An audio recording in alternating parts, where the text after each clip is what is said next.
Clemens. Can everybody give Mr. Bree Clemens a hand for scolding me this morning? Everybody give Mr. Bree Clemens. Thank you so much. Thank you so much. Thank you so much, sir. Yes, I was a few minutes late. I was a few minutes late. Yeah, I was no excuse. I know it's election. I mean, inauguration. I know I'm late, but anyway, I'm sorry.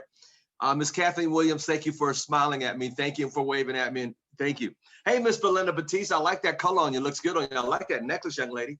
Hey, I'd like to thank Mr. Edmund Smith. Thank you so much. Mr. Ismail, good morning, senor. Also like to thank Eileen in San Diego. Mr. Bill Howard, good morning, good morning, good morning. Miss Natasha Ismail, regional director. She got scolded too. We both got scolded. Yeah, because you know what? Hey, we're not above the law. We're not above it. We're not above it. I don't care. That's right. We're not above it. Hey, Miss Anna Inez down there in Dallas, Texas. Good morning. Mr. Dale Ranson in Nashville. Good morning. Miss Caroline Baker. Good morning. Dave Culver, the professor. Good morning, sir. Freddie Sherman. Good morning. Mr. Mill, Harrison Mill. Good morning. Mr. Dave Baba is just jumping on. Miss Christina. Good morning to you. Miss Joyce. Oh my God. Johnson Bristol, regional director, Platinum Regional Vice President. Thank you for joining this morning, young lady. Thank you so much. Mr. Julian Lewis, what a fantastic job he did yesterday. My God. If you guys missed that one, woo, I would definitely go look at everybody going, it was amazing. Go back to the channel and watch it. Well, go back and watch it. He pulled out all the stops yesterday. Marie, good morning. Mr. Payon in Japan, good morning, sir. Mr. Lance Kelly, good morning. Miss Marcia Carter, good morning. Mr. Williams, Kenny Williams, good morning, sir. Mr. Harold Gaston, good morning, sir. Ms. Rose Guerrero, regional director out of Fresno, California, did a fantastic job on taprooting on Sunday. Go back and listen to it because she comes out pretty, go back and watch it. Good. Mr. Tim, thank you so much. Career up in Minnesota. Mr. Miss Vernell Hughes over in South Carolina. Miss Gail Wiggins, good morning. Oh, Miss Jones, that's right, another one. Miss Jones, always faithful on here from the South Carolina area. She just doesn't miss anything. Mary Perez, good morning to you. Frank and Pat Bowman up in Elk Grove, California. There's my girl Sensation with them glasses on. Everybody look at them glasses. That girl got some glasses. Her and Mr. Nelson, them glasses, I tell you what. All right. Ms. Zoe Duffy, good morning, part of the bakery organization. Ms. Tracy Gilmore, part of the bakery organization. David Wright, good morning, sir. Mr. Sam Foster down there in Dallas, Texas. Miss Ikinko in Japan, good morning. Mr. Payon, that's already gave him a shout out. And Mr. McGroin. Good morning, everybody. We got a great call lined up for you today. This young man came with us last week. And man, I tell you what, I enjoyed his message so much last week that he said, consistent and persistent is the key to success. Remember that? I'm going through my book. I ain't gonna lie, I wrote it. My highlighter. I got right in my journal that I highlighted so I can go back and look at my highlights. And he says, do I have anything? You have everything you need within you. And he says, we all have a free will. That was the third point he made. The fourth point he made to me, this is my notes to me. I'm going to challenge you to think for yourself. Even though you have leaders, you still got to think for yourself. Number 5, he said, good is the enemy of great. That was powerful. And the sixth thing I got of my point that I got, he says, like Elon Musk, you must put it all on the line, like so many leaders have to be unique. So are you unique today? Put it all on the line. Boy, I tell you, I got a blessing out of that. This young man, as you know, he's on our calls on Wednesdays, the whole month of January. He's no stranger to us. A lot of you are new on the call. He hails from Houston, Texas. He has several businesses that done extremely well. And that's why I want you to have a different side of this business from a businessman's perspective, who's also an IBO in the business and has done quite well in his whole life. Without further ado, my dear friend from Houston, Texas, the great, the one and only Mr. Dwight Williams. Good morning, sir. Good morning. Can you hear me, sir? Yeah, loud and clear. Look at you, handsome guy. How is everybody this morning, this fateful morning today? I am excited to be here. I really am. I ask Mr. Thomas all the time why he's got me on here. He's got all these incredible speakers on here that he's got on his team that speak, and he's got a little guy like me out of Houston, Texas, just hanging out with him. But if you've ever hung out with Mr. Thomas, it is a treat. He's come down a few times, and Mr. Thomas, I don't want to tell his business, but I'll just say this: real estate, real estate in Texas is really cheap. So there are great opportunities to acquire. So I just want to say to you, Mr. Thomas, I really appreciate this opportunity. I really do, because it's as important to me as it is to you that we do this. And I really enjoy it. I look forward to it. And it is a privilege that somebody of your caliber would ask, to ask me to do it. So I take it very seriously. I really do. And let's jump right in. I took some time to think, and we talked last week about what you see. What do you see? And we talked about that. And I told you that I would come back and talk about it. My favorite subject is faith. I don't get enough of it because how do you get enough of it? Because it's at the foundation of everything. And so if I look at my career, if I look back on my career, the thing I've learned more from my career than anything is the power of faith in everything I've done. So I guess today, if last week was what do you see, this week is what do you actually believe? And I'm gonna ask you a question. Let me real quick, and I'm just gonna look at your facial expression. How many? I like to ask these questions. The first question is, yeah, that's my phone. So forgive me for I told y'all I'm ACN to the, I got all the services. I have Dish right now. I'm thinking about getting DirecTV or AT&T. I may put one upstairs, the other one downstairs. So I need to have all the service. I need to get paid on the stuff I pay for. Some of the wealthiest people are the people that I pay for my bills to. So I ask you, if I were to ask you, do you believe you can do anything? What would your answer be? Now be careful. Be careful. I'm always setting you up when I ask these questions.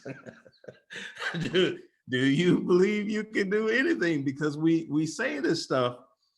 Often we are not careful in how we say the things that we say. For example, we say I love some of the statements that we make.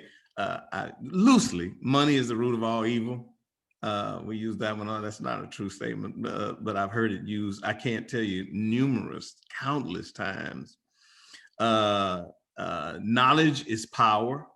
I hear that one, and to some degree, I would agree. But the truth be told, if I give you knowledge and you don't act on it, it's not powerful, because power has to be kinetic. It cannot be static. And so for power to be something, it has to take on action. And so just to simply accumulate knowledge and not do anything with it is not. So I hear these, and then here's a funny one I heard last year: making plenty in 2020. that was I would love to call whoever came up with that, and just as a follow-up to see how did they, and plenty of people did. I'm not going to tell you that they didn't, but it's just an interesting statement. It's just kind of the things we say. One of the statements, though, that we say, and it involves last week and this week, is that seeing is believing. And I've heard that a lot, and I ponder that. What do you think? I'm looking at your facial expressions. Is seeing believing? I mean, do you believe seeing is believing? Don't you don't have to respond. I'm not setting you up. I promise you. The interesting thing about that statement is I go to a scripture in the book of John 20:29. I'm not preaching. I promise you that. And it's a case of someone we're very familiar with. There's a name for him called Doubting Thomas. We even got a name for him. We name him Doubting Thomas. And the basis of the story is that the disciples have seen Jesus prior to this, 8 days prior to this, but at the time when they saw him, Thomas wasn't there. 8 days later, Thomas is talking to the disciples and he says, hey, you guys can say whatever you want, but until I see the nails in his hands and his feet, I ain't gonna believe nothing. All of a sudden, Jesus enters the room. He opens up his palms and he shows them to Thomas, and Thomas says, oh, my Father, my God. And Jesus looks at Thomas and says, you know what, Thomas, you believe because you have seen, but blessed is the man who believes that has not yet seen. Now, we would say, well, is this a sermon, or what are we preaching? But not really, because I actually believe that instead of seeing being believing, I think believing is seeing. I think they're reversed. Here's we know a lot of these accounts, and we know plenty of these stories. One of the more popular ones that we talk about in network marketing often is Roger Bannister, and we tell the 4-minute mile story all the time. And we tell that story, and it's a great story. There's a gentleman, forget his name, Alexiev, was like Roger Banner. Before Alexiev, nobody had ever lifted 500 pounds above their heads. Benjamin Franklin. Think about that. I tell this story to my kids all the time. Gandhi says they first they make fun of you, they laugh at you, and then they hate you, and then they follow you. And I always tell the Benjamin Franklin story. Benjamin Franklin was part of the socialite scene of his time. And can you imagine a guy like him, kind of nerdy kind of guy? He walks in and he's telling all his friends, guys, guess what? I'm gonna put lightning in a jar. They're probably thinking he is nuts, because light of that time was candles and oil lamps. Think about that. Now you gotta really think about how you got to believe in something to take the risk. I'm gonna catch light. And here's the crazy part now. Here's what's really crazy. How you gonna do it? Oh, I'm gonna tie a key to some string. I'm gonna put on a kite. And they must have thought he was nuts. So can you imagine? He's moving in that scene, and so Gandhi says, they're gonna laugh at you and make fun of you, and so, but then he says that over time they'll hate you for it. And so I always ask the kids when I'm talking about this, who do you think hated him? I can tell you, this is an easy question. Guys who made candles and oil lamps. That once they saw him making progress toward putting light in a bottle, they were going to have a very serious problem with their candle businesses and their oil lamp businesses. And today we follow him, because if we look, most of our homes are lit up with lights from that belief that he had way back then and there. The Wright brothers, I don't know if you knew this. Neither of them had finished high school. They owned a bicycle shop, but they believed that men could fly. That a man could fly. Henry Ford. Now, Henry Ford is an interesting character. Henry Ford is a gangster. Henry Ford had a bunch of engineers that worked for him that told him that a V8 engine couldn't be built. Henry Ford told him, hey, yes, it can, go build it. 6 months later, they come back and they tell him it can't be done. He tells them that, hey, I guarantee you it can. He says, but I need y'all to do it because y'all are the engineers that know how to do this stuff. Y'all are the engineers that know how to do it, but I know it can be done. Y'all may not know it can be done. Just go do the engineering thing, and I promise you'll eventually figure it out. 8 months later, they came back and they told him again that it couldn't be done. He told them, he says, at the 8-month mark, he says, you guys don't come back in here until you have a V8 engine that works. And believe you me, a little bit more than a year later, they figured it out. They came in with a V8. But he wasn't the engineer. They were the engineers. They were the guys that knew how to do the stuff, the technical guys, the smart guys. He was just a dumb businessman that believed. Walt Disney, near bankruptcy, walks out into Florida, looks at the swampland and says, oh, I'm gonna build Disney World. Who does that? I mean, who's able to see that way? And Disney World today exists even after his passing. So you tell me, which one comes first? The seeing or the believing?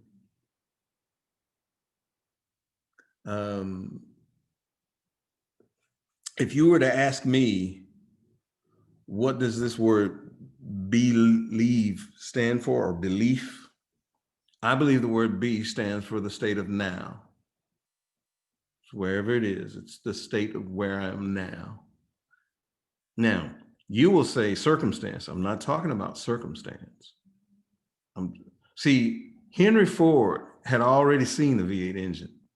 Even though the guys who knew all the facts about the V8 engine knew it couldn't be done, he had already seen that it could be done. I can tell you story after story about technology and things that people were able to see things before they existed.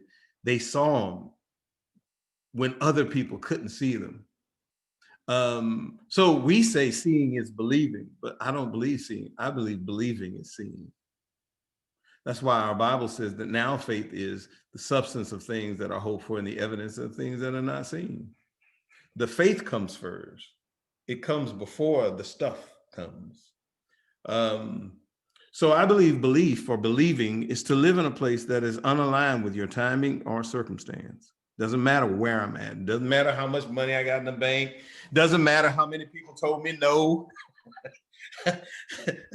What does 50 people telling me no have to do with me believing that I'm going to be an SVP? What is it? How do the two of those things relate to each other? They don't.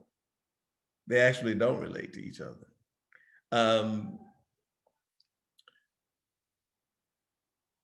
How many of us believe? Remember, I always say that belief is the noun form of faith and faith is the verb form of belief. But belief has to be based on a foundation of what we call trust. I say this all the time, that trust speeds everything up.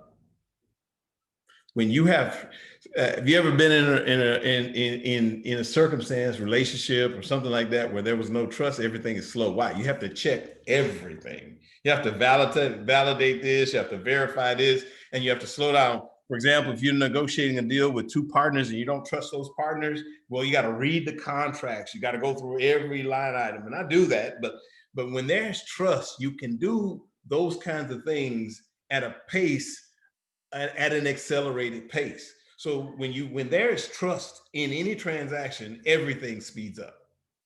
So trust then being the foundation of belief. If I trust someone, then I can believe. If I trust God, then I'll believe or have faith in him, and that belief will take on a form of action, and I'll do things that I don't wait to see. Here's a perfect example. Mr. Thomas says, this is what we're going to do. This is what we need to do. And if there is trust in the relationship with Mr. Thomas, then you do it. You don't ask the questions. You don't try to figure it out. My partner and I, when we first started doing business together, we were figuring out how to work together. I was a numbers guy and he was just an entrepreneur. And so I would always say, yeah, but we're going to have to do these numbers and we're going to have to get this thing figured out. He was like, Doc, we can't spend a whole lot of time figuring stuff out. We got to get some stuff. We got to get some stuff done. Why? Because figuring stuff out takes a lot of time. Next thing you know, analysis paralysis, and a year has gone by, 2 years has gone by, and you haven't got anything done. At some point, you've got enough information to just take action, and you just have to jump. Why? Because that is the power of belief. If you have to see everything that you do, you're going to be limited in what you get done. If you have to see it first, if I don't take risk without the money being in the bank, I can only do what the money in my bank account can pay for. I can tell you story after story of great business leaders who has lived beyond the money in their bank. They have lived beyond the circumstances in their life. Why? They were able to see something that had not yet come into existence. And this is the power of belief. Belief helps me to see what does not exist yet. It helps me to know something is there that is not yet.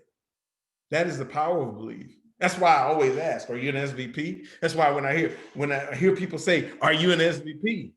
Well, SVP is believing, meaning I'm going to be I'm going to align myself in a place that time hasn't gotten to yet. Circumstance hasn't arrived yet. Well, what does that mean? Well, SVPs makes a significant amount of money more than I do. Well, my bank account doesn't reflect that yet, but it will. Well, how do you know? Because I believe it.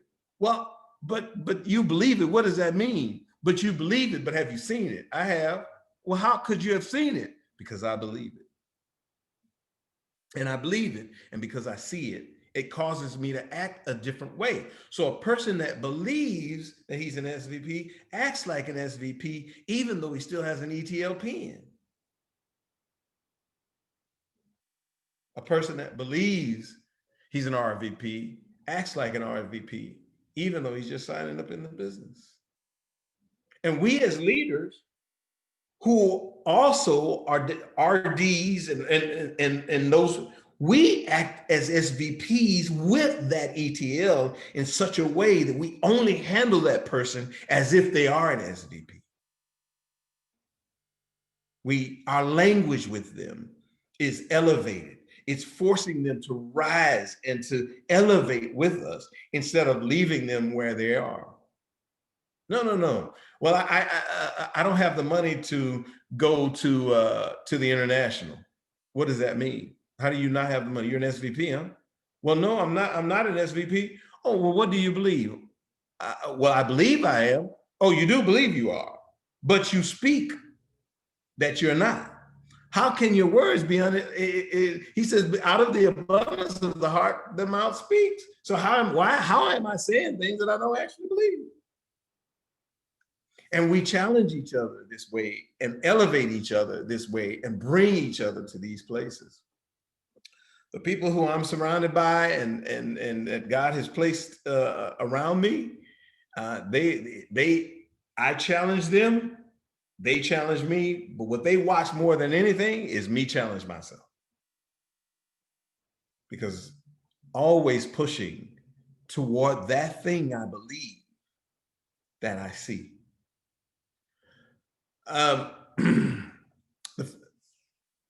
Trust speeds everything up. That's why we have mentors. That's why we have advisors. We have trusted advisors because they help us accelerate our lives by leveraging the experiences, the mistakes, knowledge, and information that they've attained over time, that they're ahead of us. So they're ahead of us. And so we leverage them to accelerate, we pull to catch up with them. So the most important thing to do is to surround ourselves by people we trust, like a Mr. Thomas, an individual who's a veteran in this industry who can pull us along. And that's why we stay touched. That's why when he gets in town, we gonna connect when he's in town. He don't call me when he comes to town because I'll pick him up. When he's in Houston, I don't have no problem. Matter of fact, I tell people this all the time. You know, I have a car. That's what cars are for. Cars are for used to pick people up. It's for transportation. And so when we are surrounded by people we trust, advisors, they accelerate anything we're trying to do. That's why Napoleon Hill talks about the mastermind group. Being able to surround yourself by, if not the physical individuals, the knowledge and information that they've left behind, because you can leverage that knowledge, information to build trust, which will accelerate whatever you're attempting to do. So in this business, we have a veteran in this industry, Mr. Al Thomas, that has done this multiple times successfully. So why do we ask questions? Why not just believe? Leverage our trust. I'm going to wrap up with this last. Sight is a function of the eyes, and vision is a product of the heart. We see with our physical eyes, but with our heart, we're able to envision what hasn't yet happened, or we haven't yet seen. So the point I'm making with this, stop looking at the bank accounts. Stop counting the number of no's. Stop worrying about what people think. Stop listening to too many people. And don't get me wrong, I'm not knocking gaining information. But at some point, it's like pouring water in a glass. That glass can only contain so much water. And at some point, before you keep pouring more, you have to take a drink. Then we go get more information. So I believe I'm constantly reading, but I'm also constantly doing. I'm constantly executing. I'm constantly leveraging advice and putting it to work. And I'm constantly looking for results and outcomes. Belief for me is the thing that helps me see. I won't tell you that I haven't been in a place where I've been surrounded by so much noise I didn't know what to listen to, and that's what it becomes. It's all good stuff, because in a lot of cases the things that we gain from other people is great and it's all good stuff. But the problem is when I started getting so much of it, it turned into noise, and I didn't know what noise to. So when I got so many sources of information coming in that I'm not sure which one to listen to, it is noise. And sometimes I just had to get in a quiet place. Because no matter what, surrounded by all the people that I'm surrounded by, I've got to know which ones are the ones that are supposed to be in my circle. What do they say? Some for a reason, some for a season. I need to know which ones are the reasons, and I need to know which ones are the seasons. And I have to put them in their rightful place. But at some point, I've got to believe what I see. And I've got to believe that for me in such a way that it causes me to take action. Take the piece, I can get a piece of information from this place and a piece from that place, some from over here, a little bit from over here. But in the end, it is all enhancing what I believe that I see. And with that said, I am going to turn it back over to you, Mr. Thomas. Sir, thank you so much. Thank you so much. I have an appointment I got to go to, and just didn't want to miss this call. So I'm in the car driving. I heard everything you said. I took several pages of notes before I left, but I tell you something which I really, really like and resonate, to how you study successful people. Thomas Edison was one that I studied, when I went by his house to see his laboratory, just to be in the presence of his laboratory of a great person, a great man. I think about what you talked about, Henry Ford. I was just studying the other day, believe it or not, studying Walt Disney the other day. Actually, about 4 days ago, I was in an autobiography of. I was studying because I love to study great people, great things, great men, great women. And I was studying. I noticed that, I remember when he started Disneyland, he took Art Linkletter. Some of you folks over 35 like me, you remember Art Linkletter. He had a program. Kids say the darndest things. I think then Steve Harvey did it, and then some other people took it over. But he took Art Linkletter out to Orange, California. And it was nothing but orange groves out there with orange trees. Yeah. And he got out of the car and he took him out to the middle of the grove. He said, I'm gonna put a waterfall over here. I'm gonna put a small world over here. And he was trying to give him a visual, like you're talking about today, Mr. Williams, a visual of what it was gonna look like. Disney. Now notice what I'm saying. Disneyland.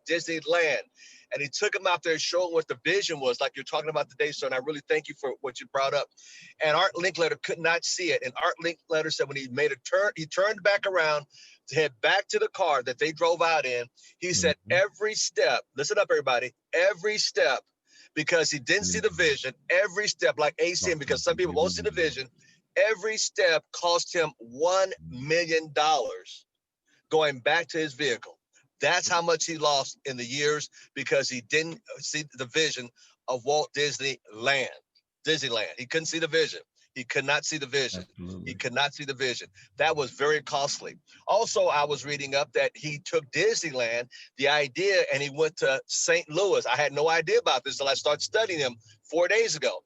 He went to St. Louis and they already approved it. The mayor stamped it off and everybody was ready. It was formality to put Disney World, listen to me, not land, but Disney World, another project out there in St. Louis, Missouri, by the Arches. And this is what the vision was. Everybody was on board with it. Everybody was on board with it.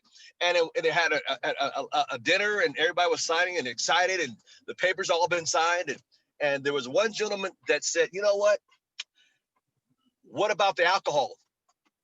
Yeah, I noticed you don't have any alcohol here. And he says, well, no, it's not in my plan to have alcohol in any of my properties, period. At this point, no alcohol. And this gentleman had raised such a stink that Walt Disney didn't say anything. He just rose his eyebrows up. And the guy that made the statement was Mr. Bush, who was who? Anheuser-Busch from the beer. And when Walt Disney got up, his eyebrows raised, his executives knew what that meant. Uh-oh, we're in trouble. He walked out, got on his plane, took off, and never been back to St. Louis. I didn't realize after 4 days ago, as I was reading about his history of who he was and how he set up. See, it's just like us. Sometimes when people say no to you, like Mr. Dwight Williams, you just got to get up and walk away. It ain't for everybody. And do you realize St. Louis is suffering because they didn't listen to him? So here again, you have a great opportunity at ACN. You got people that's going to say no to you, just get up and walk away. Well, some of it on video now, but the whole idea is a numbers game. It's a numbers game. You think they feel bad about how? Nope. But you know what? You got to keep stepping. Can we show Mr. Dwight Williams some love today on that conversation today? I mean, he talked about Thomas Edison. He talked about the Wright brothers. He talked about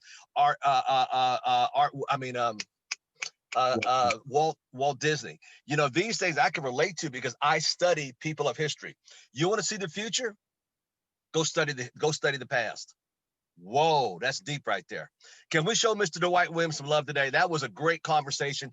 I got pages I got to put back in my journal. I want to thank you, sir, for coming across with great information for people to understand the philosophies, not only in ACM, but in life, the philosophies to live by.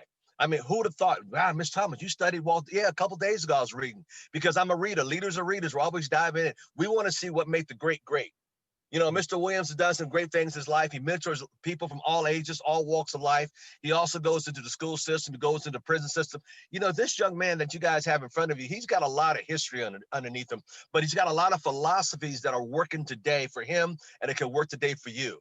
You know, so I want to have not just one side. I want you guys rounded with spiritual, physical, mental, and definitely financial. Get rounded.